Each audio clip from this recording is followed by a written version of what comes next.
Muchísimas gracias por la invitación. Estoy realmente contento. Agradecer al comité organizador y a Alfredo por la invitación para venir a hablar un poco de las cosas que hacemos en Inmunidad Alimentación.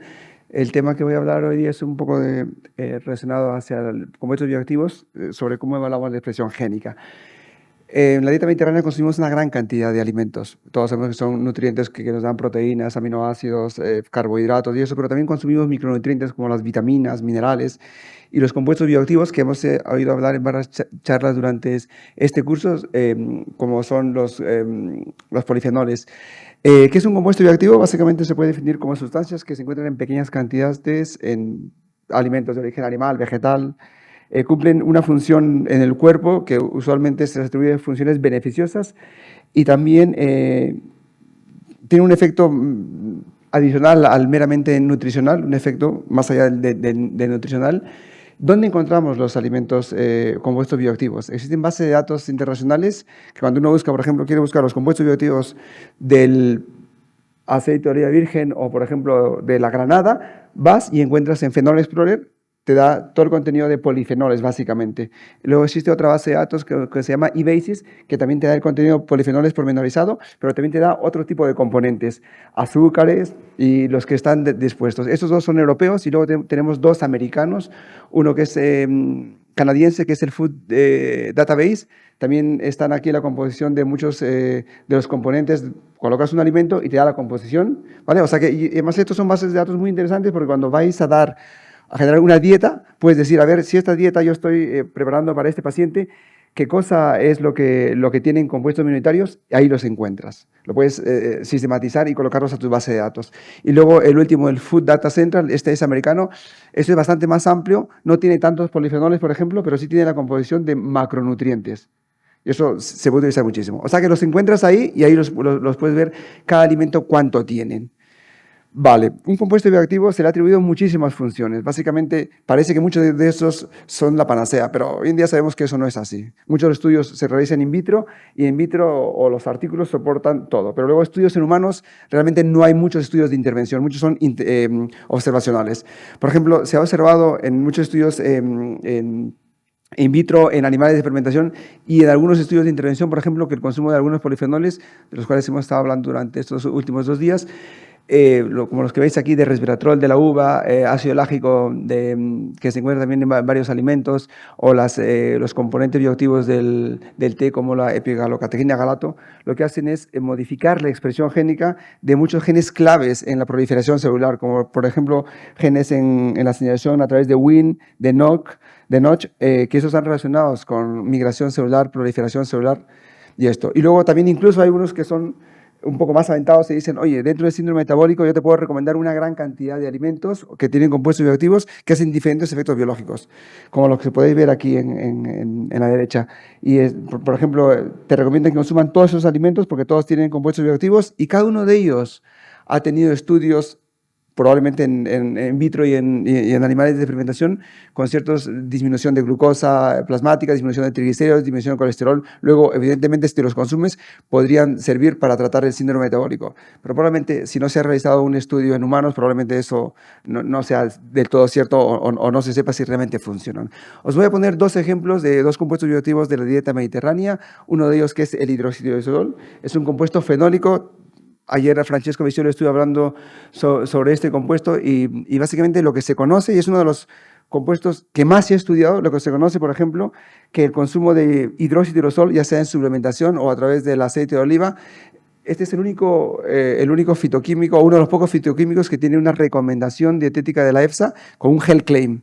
Se dice que si tú consumes una cápsula diaria de 5 miligramos de hidroxitirosol o 20 mililitros de aceite de oliva extra virgen que tenga gran cantidad de dióxido de sol, los beneficios van a ser bastante claros y son beneficios asociados a la inflamación, una disminución de la inflamación, trombosis, una disminución de las LDL oxidadas, aunque no se sepa hoy en día para qué valen las LDL oxidadas, una disminución del estrés oxidativo, lo que al final va a disminuir la aterosclerosis y muerte por enfermedad cardiovascular.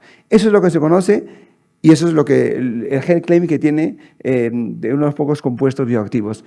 ¿Cuáles son los mecanismos? Obviamente, gran parte de los mecanismos, lo voy a enseñar en la siguiente diapositiva, están asociados a estrés oxidativo. Pero también se ha observado, por ejemplo, como veis en este estudio aquí, aquí a la derecha, por ejemplo, han evaluado en 2 estudios diferentes, 2 aproximaciones completamente diferentes in vivo, en el cual parece ser que regula FGF21. FGF21 es una proteína que regula metabolización de glucosa hepática, pero también regula proliferación celular en otros tejidos.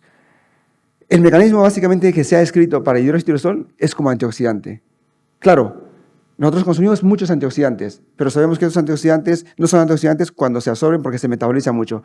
Pero el mecanismo que se ha descrito es, como es un poderoso antioxidante, directamente disminuye la cantidad de especies reactivas de oxígenos del sistema, pero a través del sistema de este factor de transcripción NRF2, que es un factor de transcripción de respuesta a estrés oxidativo, también regula un incremento de la defensa antioxidante. Entonces, el hidroxitirosol es un poderoso antioxidante, lo que hace es disminuir la especie reactiva de oxígenos que hay en el medio, pero además induce a que la célula incremente su actividad antioxidante. Y en general se cree que, o se ha visto que disminuye el estrés oxidativo y eso puede ser beneficioso para algunas patologías asociadas al estrés oxidativo.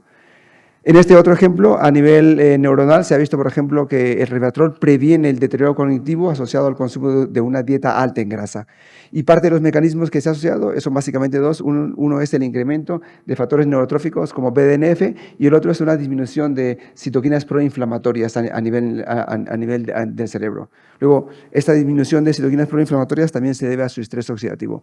Y luego en la literatura hay muchos ejemplos de muchos mecanismos que se le atribuyen al hidroxitirosol en todas estas cascadas de señalización y la expresión de todos estos genes. Parece ser que regula muchos de estos genes y eso podría explicar en parte su actividad biológica de resveratrol. El segundo ejemplo del hidroxitirosol. El segundo ejemplo es el resveratrol. Todos hemos oído hablar de resveratrol. Básicamente se encuentra en los cacahuetes y en el vino tinto, sobre todo del vino producido en este país, es rico en resveratrol. Francesco Visiola ayer dijo que estos compuestos metabolitos secundarios son venenos que sintetiza la planta para protegerse frente a las infecciones. O sea, de hecho, cuando hay mucha luz ultravioleta se induce a la síntesis de más resveratrol. Parece ser que el resveratrol está asociado a un aumento de la longevidad.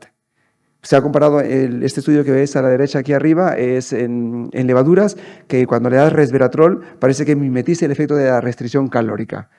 Se ha visto también en modelos animales, aunque en vivo nadie ha tenido la valentía de hacer un estudio de longevidad, obviamente, porque eso tarda mucho tiempo, pero si yo trabajase en longevidad, créeme, y que creyese en esto, seguramente haría un estudio de unos 30, 40 años de seguimiento. Seguramente ya estaré muerto para entonces, pero seguramente algún becario podría publicar los resultados. Pero esa es la ciencia buena. Si tú crees realmente en longevidad, haz un estudio en humanos.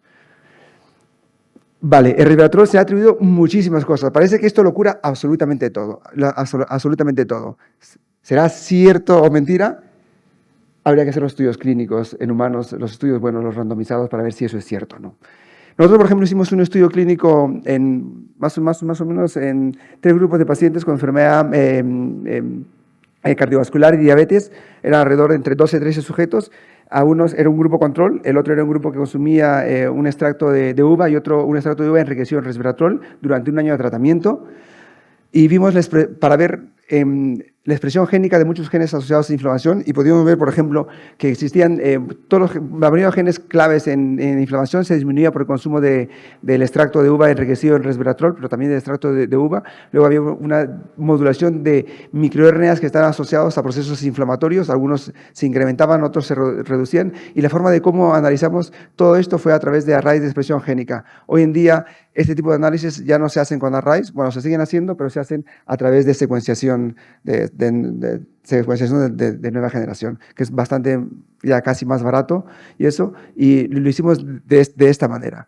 Luego hicimos una validación en otra subcorte del estudio. Esta vez lo hicimos por PCR a tiempo real. También es una forma de analizar solo algunos de estos genes. Y vimos básicamente se reproducían los efectos en la otra población que no habíamos analizado antes, que era un screening. Básicamente una disminución de interleuquina 1 beta, TNF-alfa a los sujetos que consumían tanto el extracto de uva como el extracto de uva enriquecido con resveratrol, que tenían un mayor efecto. Pero claro, cuando vamos al mercado o encontramos en la parafarmacia o en internet, todo el mundo vende extractos comerciales de hidroxitirosol y resveratrol. Y te venden que cura muchísimas cosas. ¿Vale esto para algo? ¿Realmente vale? Es que los encuentras para tomar una cápsula cada día. Sabemos, por ejemplo, que todos estos muchos de los estudios que se han hecho con los polifenoles, se ha hecho con los polifenoles de manera como la glicona, el polifenol tal cual. Casi nadie ha hecho estudios con metabolitos, porque luego es más difícil sintetizar y luego tienes que dar grandes cantidades. Y curiosamente, cuando le das metabolito, la mayoría de la actividad biológica se pierde. Luego, como se pierde, pues tú vendes el resveratrol, porque es que si no, no vas a vender un metabolito que sabes que no vale para nada.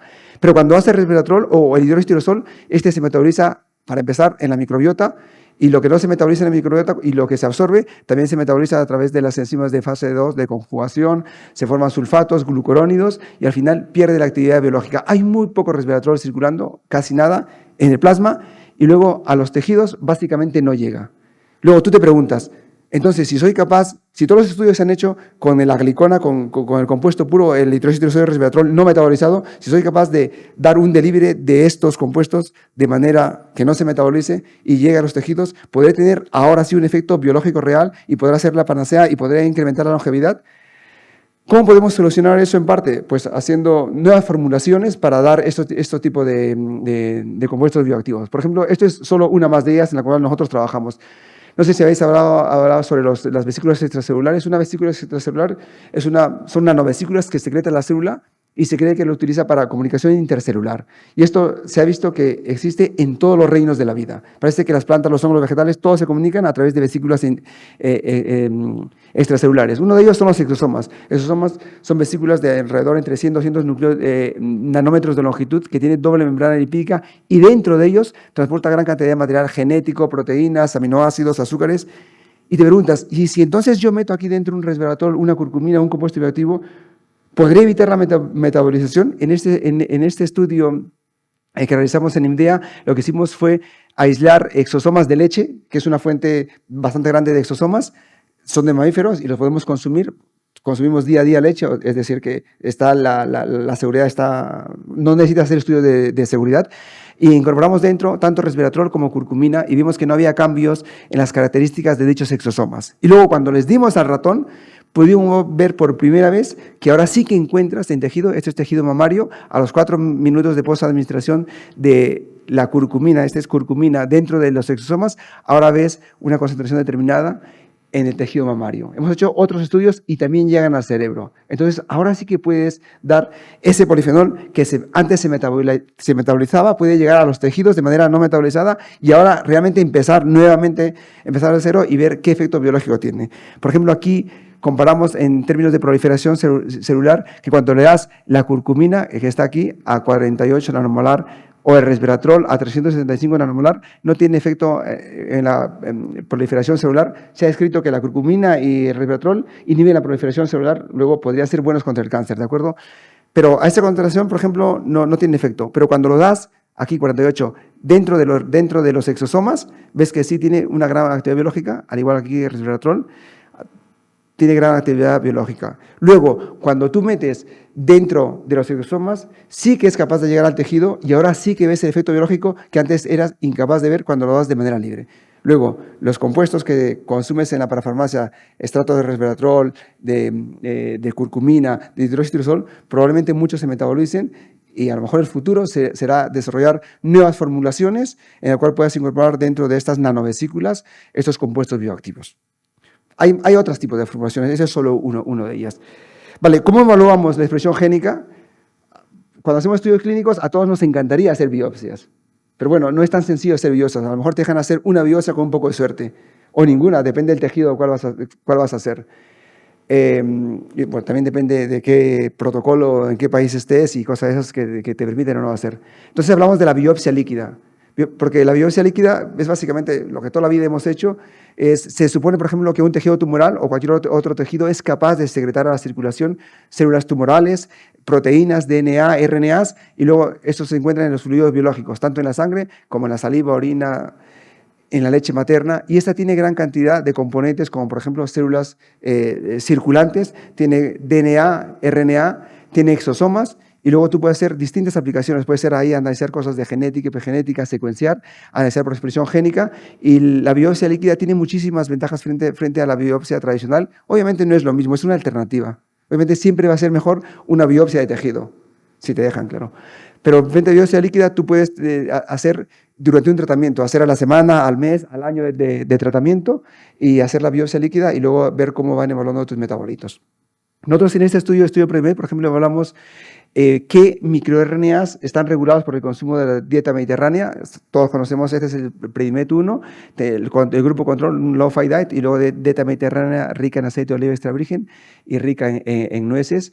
Durante un año de seguimiento y analizamos microRNAs que eran transportados en los exosomas. Y vimos, por ejemplo, cuando consumías frutos secos, había microRNAs que de manera específica se inducían, como por ejemplo el microRNA 28.5p, el microRNA 23A3P o el microRNA 17.5p, cuando consumías una dieta mediterránea rico en frutos secos. Y curiosamente, cuando analizamos qué genes son las dianas de estos microRNA, tantos en los tratamientos con aceite de oliva extra virgen como en los frutos secos, pudimos ver que los genes que regulaban eran genes como PTEN, CDK1, P53, y todos estos genes están asociados a la proliferación celular y en general a cáncer. Luego, a lo mejor, parte de los efectos biológicos del consumo de una dieta mediterránea rico en compuestos bioactivos, ricos en estos componentes, asociados a una menor disminución de cáncer gastrointestinal, se podría deber a través de este mecanismo, a través de la regulación de los microRNAs. Es una cosa que se necesita indagar un poco más a este respecto. Ups. No me avanza. ¿Podéis de ahí a darle un...? No. Solo queda una diapositiva más. Y ya acabó.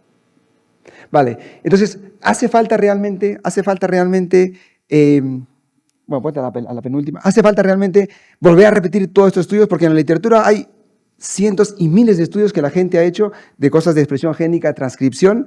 Hace falta realmente repetir para ver tus mecanismos. En realidad no hace falta, porque hoy en día lo que existe son bases de datos o aplicaciones bioinformáticas, la siguiente, bioinformáticas, que ya han subido todos estos datos que están en la literatura, que ya lo tienes en aplicaciones informáticas. Nosotros, por ejemplo, desarrollamos una aplicación informática en la cual subimos todos los datos que existen sobre expresión génica de todos los compuestos bioactivos. Entonces, si tú estás trabajando en compuestos bioactivos o mezcla de nuevos compuestos bioactivos, tú vas ahí y dices, a ver, ¿qué expresión génica me hace en todo lo que existe en la literatura con respecto a la curcumina o a cuál compuesto? Vas y los buscas y te dice, mira, estos genes se regulan, entonces tú ya vas más focalizado en eso. O si finalmente tú quieres desarrollar un nuevo extracto, una nueva mezcla de extractos, puedes meter tus datos y decir, quiero que me regule este gen y este gen.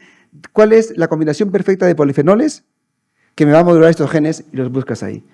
Entonces, toda esta información está disponible. Hay muchas de estas aplicaciones en las cuales tú puedes utilizarlas para tu propia investigación. Y con esto quería acabar y nuevamente dar las gracias a mi grupo y al profesor Alfredo Martínez por haberme invitado a dar esta charla.